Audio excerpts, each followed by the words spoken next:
welcome back. 1776 or bust. So because I live in the state of New York, not much has been going on with the channel because there's not a lot of ability to do anything right now.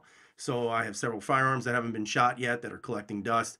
I have a couple of rifles that I have to open up still, again, have not been able to because everything's been closed, from gun shops to surplus shops to ranges to everything.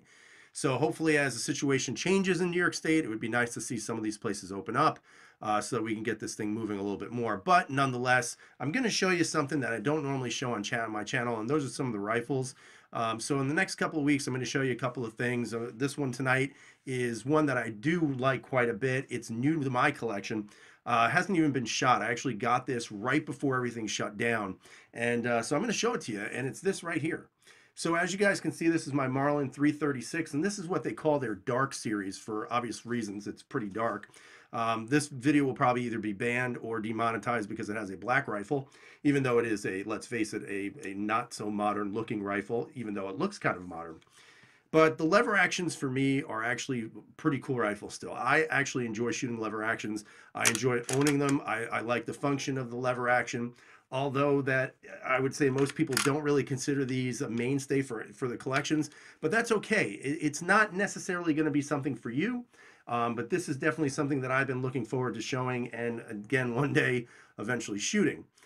So this Marlin and the Dark Sea is a little bit different than other Marlins for obvious reasons. You can see it does have the threaded barrel on the front. It's a 16-quarter-inch barrel. The threading is very easy to get to. All you got to do is take off the thread protector and you just unscrew it like any other threaded barrel on any other handgun, rifle, or whatever you've got. So it does allow for silencers, which you're not allowed to have in New York State because, again, evil. But you also can get muzzle devices, which is kind of cool, which are actually legal for this particular rifle because it does not have a detachable magazine or pistol grip or whatever A through Z is because of the SAFE Act.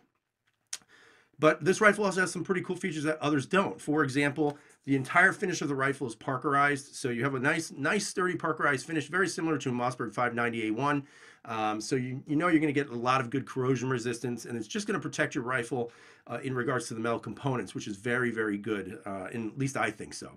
Again, you have your crossbolt safety, which is no big surprise. It's very standard with every Mossberg, except for if you have the JMs, which are the original, I shouldn't say the original, but the earlier models, which did not have the crossbolt safety, but these newer ones obviously do.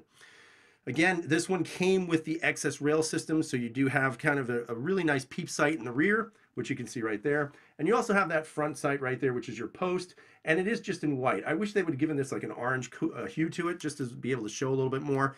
But again, without this hollow sun, which again, this is just temporary. I don't think I'm going to leave it on here. But I just wanted to see what it would look like to have a red dot on this thing, and it actually works out pretty well. You don't really have the ability to coat in this for obvious reasons, but at the same time, it is functional. At least it looks functional. I won't know until I actually shoot it. So we're going to see how that plays out. I've already put the spur on the hammer right here, and again, I'm a lefty when I shoot my rifles, so for me, it makes it much easier to be able to actuate that hammer with my left thumb by putting the spur on this side, and you can actually take the spur and put it on the other side if you choose to do that as well. So either way, if you're a lefty or a wrongy, or righty, whatever you want to say, you got to realize that you have the ability to adjust that if you choose to. It also comes with a paracord sling, as you guys can see right here. It does also have that large loop with the paracord around it. Again, this could make a big difference, especially if you want to get those quick shots. It just adds a little bit more comfortableness when you're actually shooting and actually moving this the lever. I mean, overall, the fit and finish on this thing looks to be very, very good. You'll notice that I did put the Midwest Industries front rail on here with the handguard. Or I should say the handguards, because they do have the M-LOK rails in the front. But nonetheless, I put it on here because I just didn't like this thing right here. Now, it's kind of funny. Most people would think this is a polymer stock or some form of laminate, but this is actually a wood stock. Pretty solid. They put some form of webbing on there, but I don't really think it did anything. It made it look kind of silly, in my opinion. So I wound up popping this off and then basically putting this back on. And it wasn't that bad. It was actually pretty simple, pretty straightforward process. But everything else looks pretty good. The fit and finish from the receiver area to the back of your buttstock here, it's a fairly tight finish. I know some people will look at theirs and there'll probably be a big gap in between here. Some of the newer versions can have that issue, whereas some of the older ones are much, much more finished with quality than the newer ones. But I have noticed that in the past couple of years, the Marlins have actually been coming back and really having pretty decent quality, pretty good usability, I guess you could say, and more importantly, reliability. So that's always a good thing. This is chambered in 30-30. Again, that's a good round for me. I enjoy shooting 30-30. Very similar to 7.62 by 39 for all you AK fans. This might be something you would definitely want to look at. The ballistics are fairly close, not exact, but still, in my opinion, a worthy self-defense rifle. Is this something that I would use for home defense? It's a possibility. I mean, the barrel is not that big. It's a 16.25 inch, like I said. So you do have some maneuverability, especially on your shoulder. It doesn't seem to, weigh that much. It's about 7.6, 7.7 pounds around there. So overall, it's a pretty good small package if you wanted to use it for self-defense in your home. It definitely would make a great truck gun, in my opinion. But overall, it's pretty solid, and I do like the way it looks, obviously. But overall, what are my thoughts on this thing? So far, so good. It's balanced pretty nicely. It's not too heavy. I will tell you that when I remove the stocks, the out of the box stock, I was going to say the stock.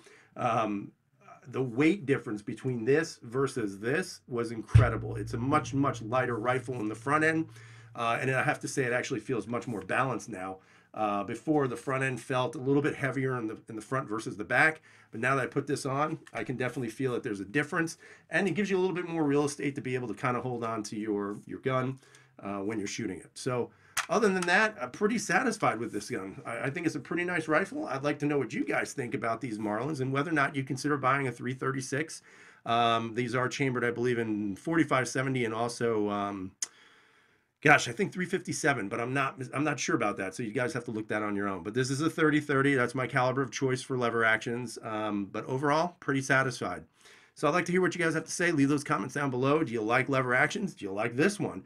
Do you have one? And if so, why do you still have it? Or why won't you get one? So I want to hear what you guys have to say. Leave those comments down below. Thumbs up. I hope you have a great night. Stay safe. And as always, everyone, freedom is never free.